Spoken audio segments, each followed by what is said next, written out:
अगर तुम मेहरू से मिलने के लिए जा रहे हो तो बेहतर है कि ना जाओ। थोड़ी सी नाराजगी का इजहार तो करो उससे, ताकि उसे अपनी गलती का एहसास हो।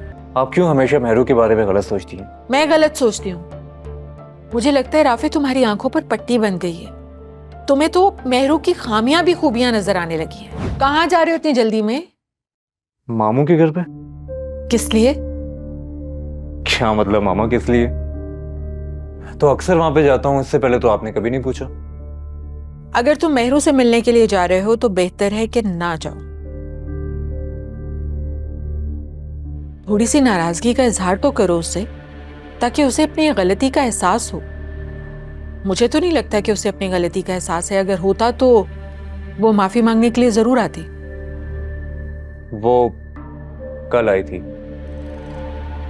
किस वक्त? कल शाम में। कमाल है, मुझसे मिले बगैर ही चली गई। उसे रिश्तों की अहमियत का कोई एहसास नहीं है ना। देख लो राफे, अभी से उसका ये हाल है।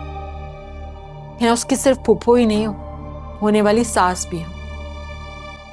मगर उसे तो रिश्तों की अहमियत का कोई एहसास ही नहीं है। मामा क्या हो गया आपको? आप क्यों हमेशा मेहरू के बारे में गलत सोचती हैं? मैं गलत सोचती हूँ? मुझे लगता है राफी तुम्हारी आंखों पर पट्टी बन गई है। तुम्हें तो मेहरू की खामियां भी खूबियां नजर आने लगी हैं। कमाल हो गया। मामा मेरी बात सुने, मैं आपसे क्या कह रहा। बस ठीक है, तुम जा सकते हो। इंतजार कर रही होगी वो तुम्हारा। शेख साहब, आप शायद भूल रहे हैं कि आपकी मुश्किल के वक्त हमेशा मैं ही काम आया हूं। And it's your time to pay back. इस दफा आपकी सारी बिरादरी से हमारी पार्टी को वोट जाने चाहिए। मैं खुद इलेक्शन में खड़ा हो रहा हूं। मैं कुछ नहीं सुनूंगा शेख साहब। आप शायद भूल रहे हैं कि आपको मेरी जरूरत है। जी, और मेरू की कॉल? जी होल्ड ऑन शेख साहब, मैं आपको कॉल करता हूँ। क्या बात है, परेशान लग रहे हो? अरे तुम तो जानती हो मामा मुझसे कितना प्यार करती हैं। बाबा के जाने के बाद उन्होंने मेरे लिए बहुत कुर्बानियां दी हैं।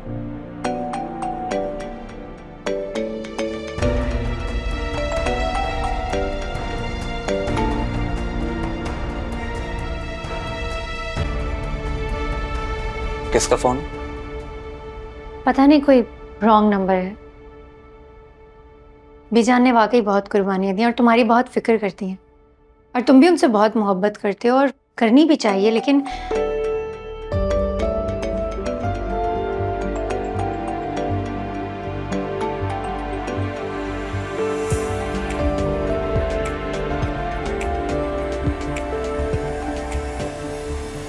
हेलो मेरू,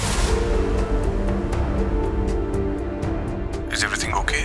तुम्हारी कॉल आई थी, मैंने कॉल अटेंड की तो आगे से तुम कुछ बोली नहीं, और फिर मैं तुम्हें कॉल कर रहा था तो तुम कॉल अटेंड नहीं करी थी। Is everything alright? सब खैरियत तो है?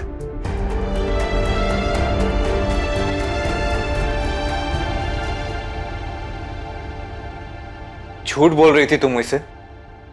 नहीं, मैं तुम्हें बताना चाहती थी, लेकिन तुम मेरी बात सुनने से पहले ही गुस्से में आ जाते हो।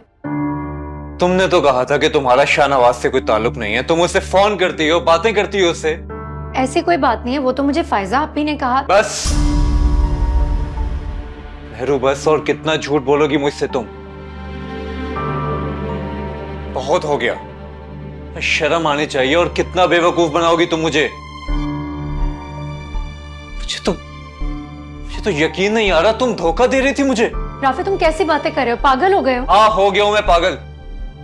मैं पागल ही हूं जो तुम्हारे लिए अपनी मां से लड़ रहा हूं। ठीक कहती हैं वो। तुम मेरी मोहब्बत की काबिल नहीं हो मेहरू, तुम नहीं हो मेरी मोहब्बत की काबिल। सही कहते हैं सब, तुम मोहब्बत के काबिल नहीं हो मेहरू। तुम्हें पैसा चाहिए और दौलत चाहिए, जो तुम्हें सिर्फ और सिर्फ शाहनवाज से मिलेगा। तुम इतना गिर जाओगी मैंने कभी नहीं सोचा था। बस करो राफे, तुम बहुत बोल चुके हो। तुमसे रिश्ता करना मेरी जिंदगी की सबसे बड़ी गलती थी। अब देखो मैं क्या करता हूं तुम्हारा। क्या क्या करोगे? मंगनी तोड़ दोगे? ये रिश्ता खत्म कर दोगे? तुम क्या रिश्ता तोड़ोगे?